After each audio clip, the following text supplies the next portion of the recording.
Asthma பிரச்சனை இருந்தது அப்படின்னா என்னென்ன தொந்தரவு இருக்கும், என்னென்ன சிம்டம்ஸ் இருக்கும், என்னென்ன உபாதைகள் இருக்கும் அப்படின்னு பார்த்தீங்கன்னா, ஒரு 90% ஆஸ்மா வரப்போகுது அப்படின்னா ஈஸியாக அவங்க தெரிஞ்சுக்குவாங்க. உடனே அவங்களுக்கு மூக்கில் இருந்து தும்மல் வர ஆரம்பிச்சிடும் சில பேர்த்துக்கு. இதோடு சேர்த்து நிறைய பேர்த்துக்கு புத்திருமல் மாதிரி வாய் ஓயாமல் இருமலும் வந்து உருவாகும். இருமல் பார்த்தீங்க அப்படின்னா ரொம்ப சில பேர்த்துக்கு வந்து ஜவ்வரிசி மாதிரி இவ்வளோண்டு சளி வந்து வெளியே வரும். ஆனால் ஃபுல் சளியும் வெளியே வந்துடுச்சுன்னா ஃப்ரீயாக இருக்கும் அப்படின்ற மாதிரி ஒரு உணர்ச்சி வந்து இருக்கும். ஆனால் சளி வந்து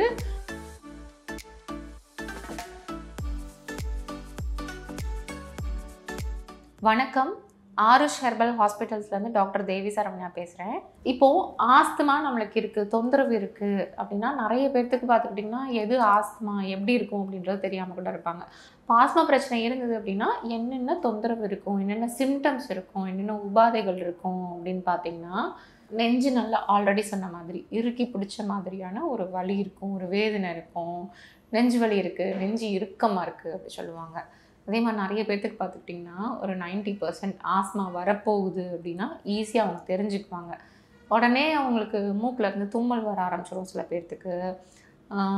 தும்மல் வந்ததுக்கப்புறம் மூக்கிலேருந்து நீர் வடிய ஆரம்பிச்சிடும், மூக்கெல்லாம் கொஞ்சம் அரிக்க ஆரம்பிச்சிடும், சளி பிடிக்கிற மாதிரி அவங்களுக்கு ஒரு உணர்வு வந்து ஏற்பட ஆரம்பிச்சிடும். சளி பிடிச்சதுக்கப்புறம் உடனே அவங்களுக்கு வந்து மூச்சு திணறல், வீசிங் இது ஒரு சில பேர்த்துக்கு ஏற்பட ஆரம்பிச்சிடும். ஒரு சில பேர்த்துக்கு பார்த்துக்கிட்டிங்கன்னா எடுத்தோடனே வந்து மூச்சு திணறல் வந்து ஏற்பட ஆரம்பிச்சிடும், மூச்சு திணற ஆரம்பிச்சிருவாங்க. திடீர்னு படுக்கையில் விட்டு எந்திரிச்சு உட்காந்துருவாங்க. திடீர்னு மூச்சு திணறி மூச்சு இழுக்க முடியாத அளவுக்கு நைட்டு படுத்துட்டு இருந்தாங்க அப்படின்னா திடீர்னு எந்திரிச்சு உட்கார ஆரம்பிச்சிருவாங்க. அந்த டைமில் பார்த்திங்கன்னா நல்லா சஃபகேஷனாக இருக்கும், மூச்சு திணறி திணறி எடுப்பாங்க. உள்ளே போயிட்டு வெளியே வர்றப்போ கொர்ரு கொர்ருன்னு அவங்களுக்கு சவுண்டு வந்து கேட்க ஆரம்பிக்கும். இதோடு சேர்த்து நிறைய பேர்த்துக்கு புத்திருமல் மாதிரி வாய் ஓயாமல் இருமலும் வந்து உருவாகும். இருமல் பார்த்திங்க அப்படின்னா ரொம்ப சில பேர்த்துக்கு வந்து கண்ணீர்னு இருக்கும். ஒரு மாதிரி இருமலுக்குள்ளே வந்து சளி இல்லாத மாதிரி, ஒன்றுமே இல்லாத மாதிரி எம்டியாகவும் ட்ரையாகவும் இருமல் வந்து இருக்கும். கண்டினியூஸாகவும் விடாமல் இருமலும் இருக்கும். வாய் ஓயாமல் இருமல் சொல்லுவாங்க பார்த்திங்களா, அதுவும் சில பேர்த்துக்கு வந்து இருக்கும். இருமுனாங்க அப்படின்னா சளி லேஸ்க்குள்ளே அவங்களுக்கு வெளியே வராது. கொஞ்சோண்டு ஜவ்வரிசி மாதிரி இவ்வளோண்டு சளி வந்து வெளியே வரும். ஆனால் ஃபுல் சளியும் வெளியே வந்துடுச்சுன்னா ஃப்ரீயாக இருக்கும் அப்படின்ற மாதிரி ஒரு உணர்ச்சி வந்து இருக்கும். ஆனால் சளி வந்து லேஸ்க்குள்ளே வெளியே வராது. அப்புறம் ஃபோர்ஸாக இருமுறப்போ என்ன ஆகும்னா யூரின் கசிய ஆரம்பிச்சிடும். அதுவும் மோஸ்ட் ப்ராப்ளி மெயினாக பார்த்திங்கன்னா ப்ரெக்னன்சி முடிஞ்சதுக்கப்புறம் நார்மல் டெலிவரி ஆன லேடிஸ்க்கு பார்த்திங்க அப்படின்னா இந்த கம்ப்ளைண்ட் வந்து ரொம்ப அதிகமாகவே இருக்கும். அவங்களுக்கு டெட்ரோசார் மசில்ஸும் கொஞ்சம் வீக்னஸ் இருக்கிறதுனால ஈஸியாக ஒரு இருமுறப்போ, ஒரு தும்முறப்போ ஸ்ட்ராங்காக அந்த ப்ரெஷர் வந்து எக்ஸர்ஷன் ஆகிறப்போ என்ன ஆகும்னா உடனே வந்து யூரின் கசிய ஆரம்பிச்சிடும். ஸோ அதனால் நிறைய பேர் பார்த்திங்க அப்படின்னா இருமல் ஸ்டார்ட் ஆகிடுச்சு அப்படின்னாவே வேகமாக ரெஸ்ட் ரூம்க்கு ஓடிடுவாங்க. ரெஸ்ட் ரூம்க்கு ஓடி போய் இருமிட்டு ஃபுல்லாக அதுக்கப்புறம் அந்த ஸ்மெல்லே பார்த்திங்க அப்படின்னா சில பேர்த்துக்கு வாமிட்டும் வர ஆரம்பிச்சிடும். வாமிட் முடிச்சதுக்கப்புறம் அதுக்கப்புறம் தான் வெளியே வந்து வருவாங்க. ஸோ இது மாதிரி ஓயாமல் சில பேர்த்துக்கு தொடர்ந்து கண்டினியூஸாக இருந்துகிட்டே இருக்கும் இந்த ஆஸ்மா பிரச்சனை இருக்கிறப்போ. அப்புறம் ஒரு சில பேர்த்துக்கு பார்த்துக்கிட்டிங்கன்னா இந்த ஆஸ்மா ப்ராப்ளம் வந்துடுச்சு, இல்லை ஏதாவது ஒரு ஒவ்வாமை ஏற்படக்கூடிய ஏரியாக்குள்ளே போயிட்டாங்க, டஸ்ட் அலர்ஜியோ ஏதோ ஒன்று வந்துடுச்சு. சில பேர்த்துக்கு பார்த்துக்கிட்டிங்கன்னா கார்பெட் அது மாதிரிலாம் நிறைய போட்டு வச்சுருப்பாங்க. அந்த கார்பெட் போட்டிருக்க இடத்துலலாம் பார்த்திங்கன்னா டஸ்ட்டு நிறைய இருக்கும். என்ன தான் வேக்யூம் கிளீனர் போட்டு க்ளீன் பண்ணாலும் அங்கே இருக்க டஸ்ட்டெல்லாம் வந்து போயிருக்காது. அப்போது அதுக்குள்ளே போன உடனே இமீடியட்டாக அலர்ஜி ஆகிடும். நிறைய பேர் பார்த்திங்கன்னா க்ளோஸ்டு ரூமாக வச்சுருப்பாங்க.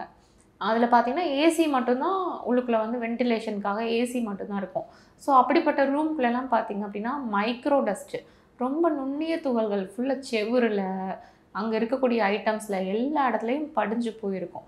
அந்த ரூம்குள்ளே உடனே போயிட்டாலோ அலர்ஜி ஏற்படுறதுக்கு முன்னாடி என்ன ஆகும்னா வயிறு தன்னால் ஊத ஆரம்பிச்சிடும், வயிறு உபுசம் வந்து ஏற்பட ஆரம்பிச்சிடும்.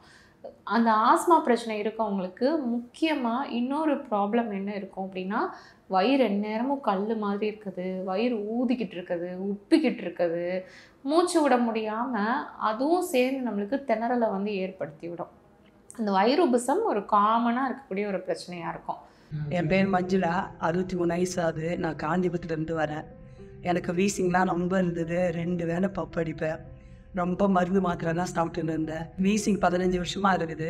ஒரு மாதம் சுகர் வந்து 213 இருந்தது.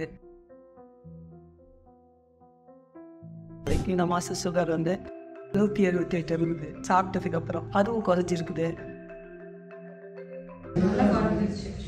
குறைஞ்சிதான் இருக்குல்ல. பேசவே முடியாது, மூச்சு வாங்கிட்டு இப்ப பரவாயில்ல, நல்லா பேசுறேன். அதிகமா இருமையிலே தான் இருப்பேன். சரி வருது, சரி வரும். வளர்ச்சிக்கிறது இருந்தது, அதுவும் பரவாயில்ல. முட்டி வலி இருந்தது, அதுவும் பரவாயில்ல, நல்லா இருந்தது. இப்போ இங்கே ஒரு மாசமா வந்து மருந்து சாப்பிட்றேன், எல்லாமே நல்லா இருக்குது. உடம்பு ரொம்ப ஆரோக்கியமா இருக்குது. மருந்தும் நல்லா சாப்பிட்ற மாதிரி இருக்குது, எந்த குறையுமே இல்லை, நல்லா இருந்து. என் பேர் செல்வகுமார், செல்வப்பாட்டி. நான் வந்து ரெட்டில்ஸில் இருக்கிறேன். எனக்கு வந்து ஃபிட்ஸ் ப்ராப்ளம் இருந்தது. அதுக்கு டேப்லெட்ஸ் வந்து எடுத்துருந்தேன்.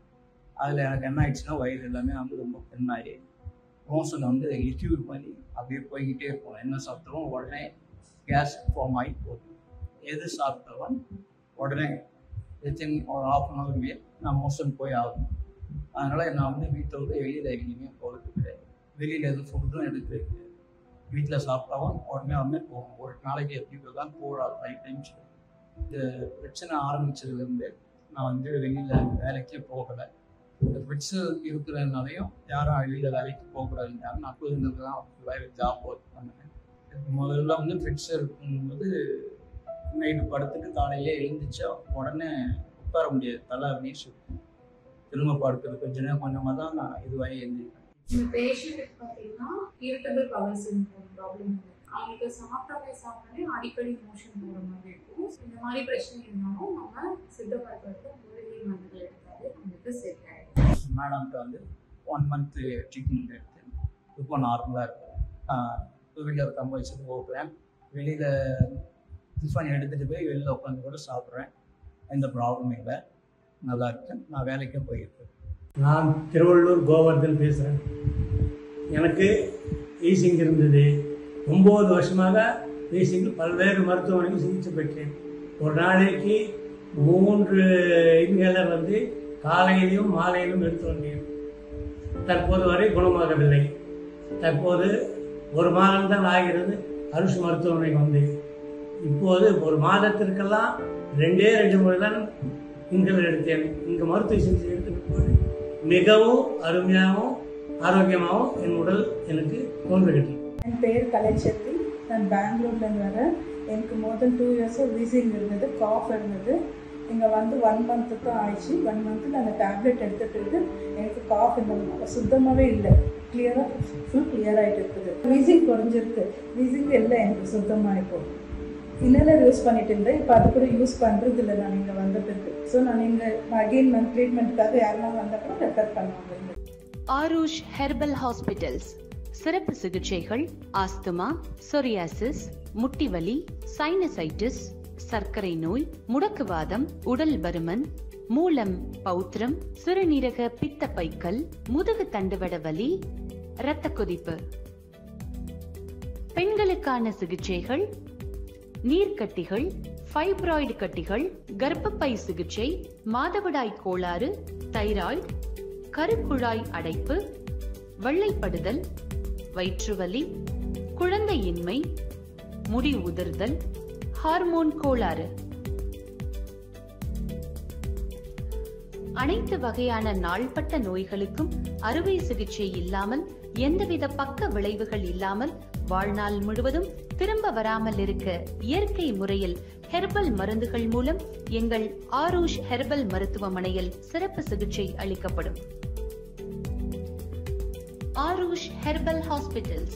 Address number 6 Veeru tower, Jawaharlal Nehru சாலை, ஈகாட்டுத்தாங்கல், சென்னை 600032. கால் 073057444144.